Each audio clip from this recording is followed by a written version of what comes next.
ሁላችንም ስንጠብቀው የነበረው ሰዓት ደረሰ። በአብርሽ እና በሩታ መካከል ያለው ነገር ወዴት እያመራ ነው? ሩታ ዝምታዋን ሰብራ ከአብርሽ ፊት ቆማለች። ግን አብርሽ ይቅርታዋን ይቀበላት ይሆን? እስከ መጨረሻው ካላያችሁት በስተቀር የምትሰሙትን አታምኑም። ሰላም ጤና ይስጥልኝ ቤተሰቦቻችን። ዛሬ በመላው ማህበራዊ ሚዲያ መነጋገሪያ የሆኑትን የአብርሽ እና ሩታን ጉዳይ ይዘንላችሁ ቀርበናል። ሁለቱ ተጣልተው መቆየታቸው ሁላችንንም አሳዝኖ ነበር። ነገር ግን አሁን ያልተጠበቀ ነገር ተፈጥሯል። ሩታ በይፋ ለአብርሽ ይቅርታ የጠየቀች ነው። ተሳስቻለሁ ይቅር በለኝ እንታረቅ እያለችው ትገኛለች። አብርሽ ምን ያክል ይሆን ቂሙን የረሳው?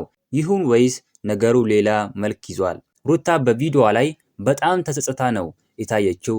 ያላንተ መኖር አልችልም፣ የነበረን ፍቅር ጓደኝነት እንግዲህ በቀላሉ መፍረስ የለበትም ስትል ተደምጣለች። ይህንን ያየ ሰው ሁሉ እባክህ አብርሽ ይቅር በላት እያለ ነው። አብርሽ እስካሁን በይፋ የሰጠው ምላሽ ባይኖርም በቅርቡ ከሰዎቻቸው የምንሰማ ይሆናል።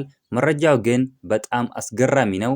አብርሽ በጣም ተጎድቻለሁ እያለ እያወራ ይገኛል። ሩታ ግን በጣም ተጸጽቻለሁ እያለች እየተናገረች ትገኛለች። እስኪ እናንተ ምን ትላላችሁ?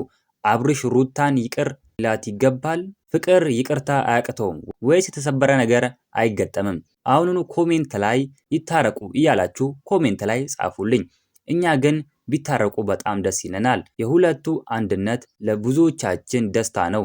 እናንተም ይህ ቪዲዮ ለአብርሽ እንዲደርስ ሼር እያደረጋችሁ አሳዩት። ቀጣዩን የአብርሽ ምላሽና አዳዲስ መረጃዎችን እንደደረሱን ወዲያውኑ ይዘንላችሁ እንመጣለን። ሰብስክራይብ ካላደረጋችሁ አሁኑኑ ሰብስክራይብ አድርጉ። ቪዲዮንም ላይክ አድርጉ። በቀጣይ ቪዲዮ እስከምንገናኝ በያላችሁበት የዓለም ዳርቻ ሰላማችሁ ብዙ ይበልልኝ። ደህና ሁኑልኝ።